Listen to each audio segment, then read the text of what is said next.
Baha'u'llah was the teacher and the founder of the Baha'i Faith.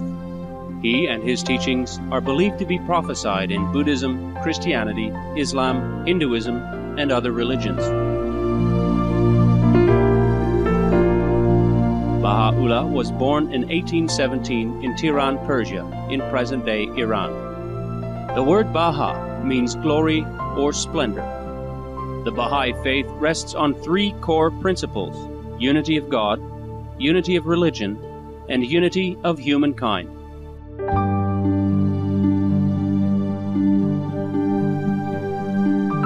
Approximately 7 million people today in many countries adhere to the Baha'i Faith. Their scriptures are translated into 800 languages, and there are houses of worship in just about every corner of the world.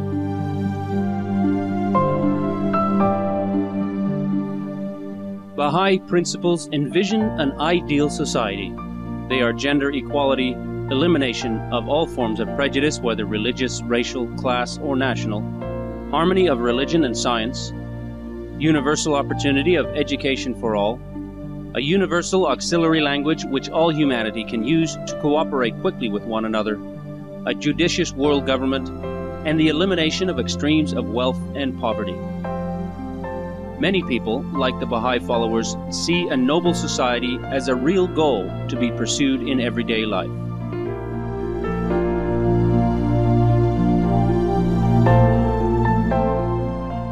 Today we present the sage wisdom of Baha'u'llah with excerpts from the holy book, Gems of Divine Mysteries.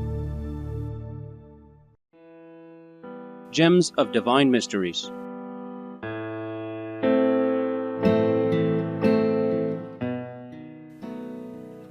The essence of the divine mysteries in the journeys of ascent set forth for those who long to draw nigh unto God, the Almighty, the ever-forgiving. Blessed be the righteous that quaff from these crystal streams. He is the exalted, the Most High. He saith, out of his mouth goeth a two-edged sword. Know thou that since the sword is an instrument that divideth and cleaveth asunder, and since there proceedeth from the mouth of the prophets and the chosen ones of God that which separateth the believer from the infidel, and the lover from the beloved, this term hath been so employed, and apart from this dividing and separating, no other meaning is intended. Thus, when he who is the primal point and the eternal Son desireth, by the leave of God, to gather together all creation, to raise them up from the graves of their own selves, and to divide them one from another, he shall pronounce but one verse from him, and this verse will distinguish truth from error from this day unto the day of resurrection. What sword is sharper than this heavenly sword? What blade more trenchant than this incorruptible steel that severeth every tie, and separateth thereby the believer from the infidel, father from son, brother from sister, and lover from beloved? For whoso believeth in that which hath been revealed unto him is a true believer, and whoso turneth away is an infidel. And such an irrevocable separation occurreth between them, that they will cease to consort and associate with each other in this world. And so it is between father and son, for should the son believe and the father deny, they will be severed and forever dissociated from each other. Consider in the same light all that we have explained and related unto thee. Wert thou to behold all things with the eye of discernment, thou wouldst indeed see that this divine sword doth cleave asunder generations. Would that ye could understand it. All this, by virtue of the word of separation that is manifested on the day of judgment and separation, were the people to take heed in the days of their Lord. Open then thine eyes, that thou mayest behold all that we have revealed to thee, and attain unto that which none other hath attained. We verily exclaim, Praise be to God, he who is the Lord of the day of reckoning. Yea, inasmuch as these people have failed to acquire true knowledge from its source and wellspring, and from the ocean of fresh and soft-flowing waters that stream, by the leave of God, through hearts that are pure and stainless, they have been veiled from that which God hath intended by those words and allusions, and have remained confined within the prison of their own selves.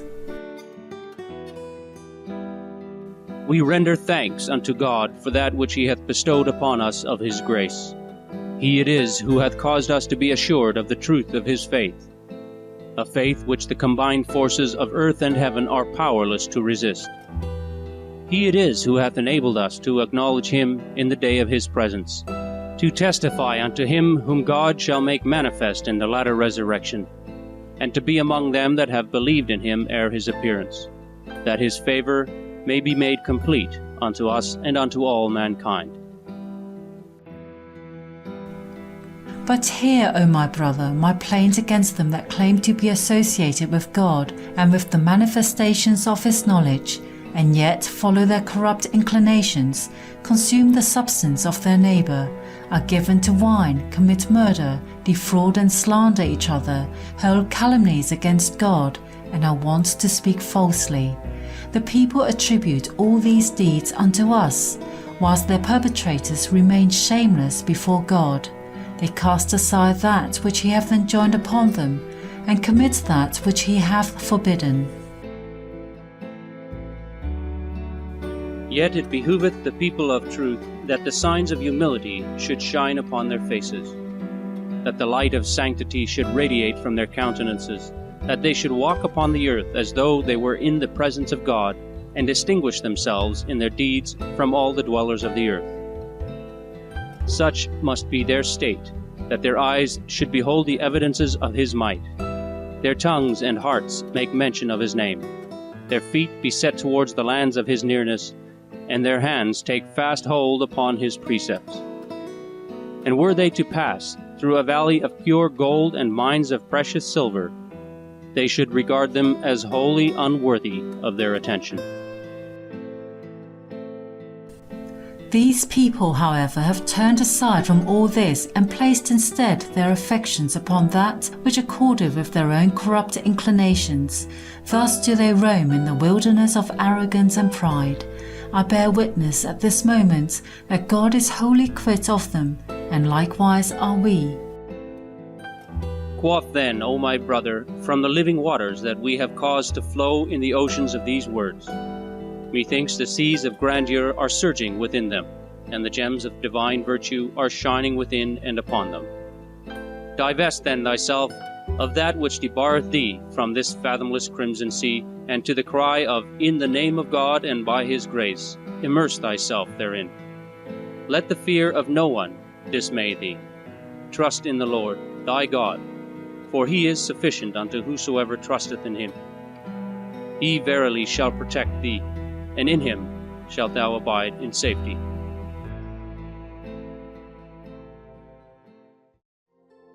Know thou, moreover, that in this most hallowed and resplendent city thou shalt find the wayfarer to be lowly before all men, and humble before all things. For naught doth he behold, save that he perceiveth God therein. He beholdeth the effulgent glories of God in the light of his revelation that have encompassed the Sinai of creation. In this station the wayfarer must not claim the seat of honour in any gathering, or walk before others in the desire to vaunt and exalt himself. Rather must he regard himself as standing at all times in the presence of his Lord. He must not wish for anyone that which he doth not wish for himself, nor speak that which he would not bear to hear spoken by another, nor yet desire for any soul that which he would not have desired for himself. It befitteth him rather to walk upon the earth with undeviating steps in the kingdom of his new creation. Know, however, that the seeker, at the outset of his journey, witnesseth change and transformation, as hath already been mentioned. This is undoubtedly the truth, as hath been revealed concerning those days, on the day when the earth shall be changed into another earth. These are indeed days the like of which no mortal eye hath ever seen. Blessed is he that attaineth thereunto and realizeth their full worth.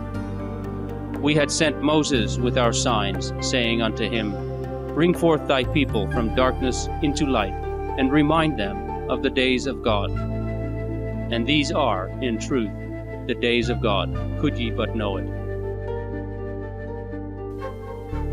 In this station all changing and varying realities are manifest before thee. Whosoever denieth this truth hath verily turned aside from the cause of God, rebelled against his rule, and gainsaid his sovereignty. For it is indeed within the power of him who changeth the earth into another earth, to transform all that dwell and move thereon. Wherefore marvel not at how he turneth darkness into light, light into darkness, ignorance into knowledge, error into guidance, death into life, and life into death. It is in this station that the law of transformation taketh effect.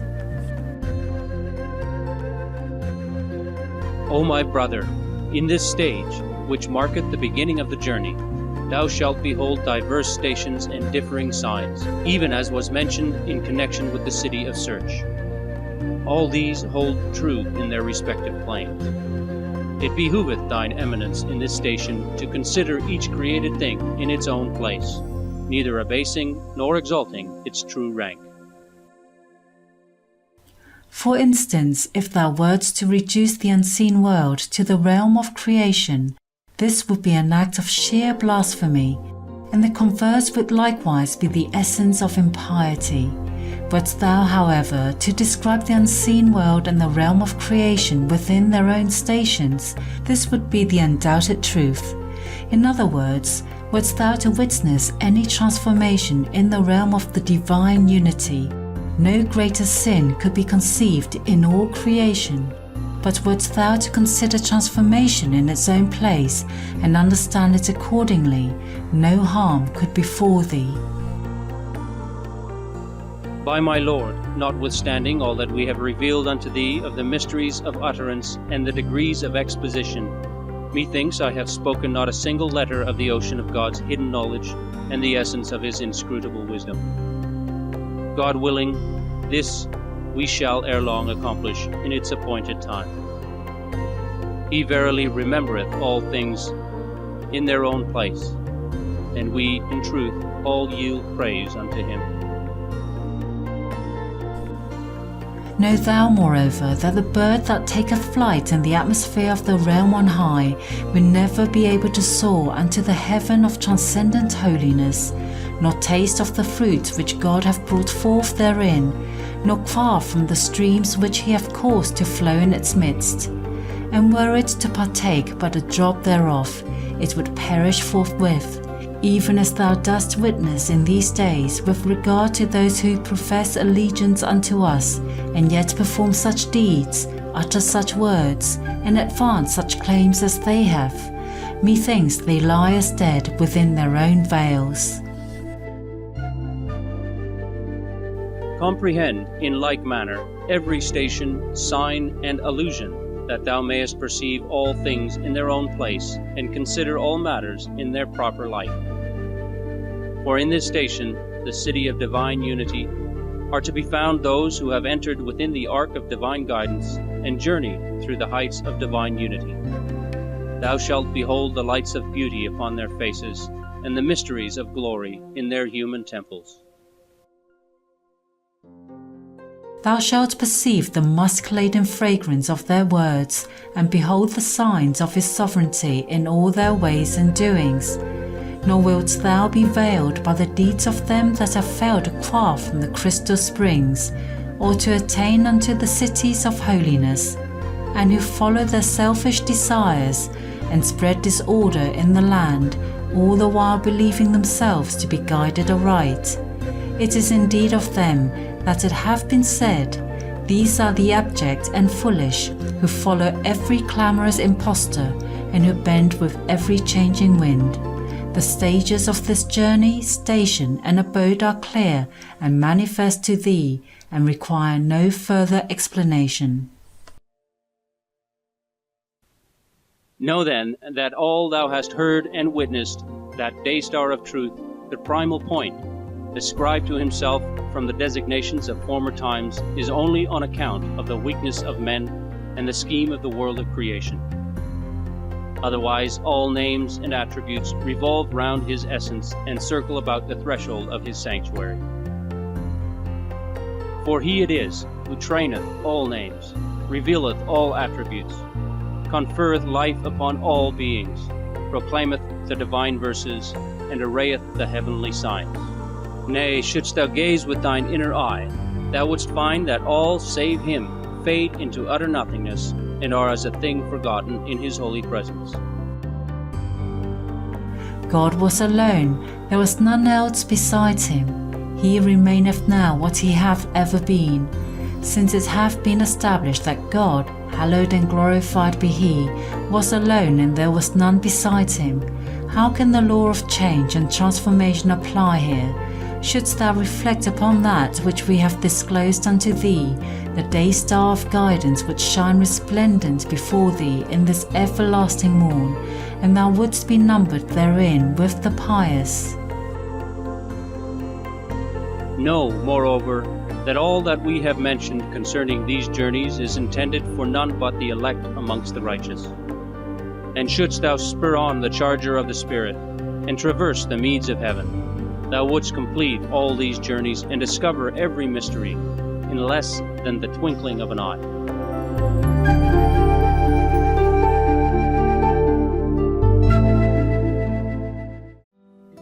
Earth Protective viewers, we appreciate your loving company for this episode. In joyous gratitude, may our planet be always immersed in heaven's mercy and grace.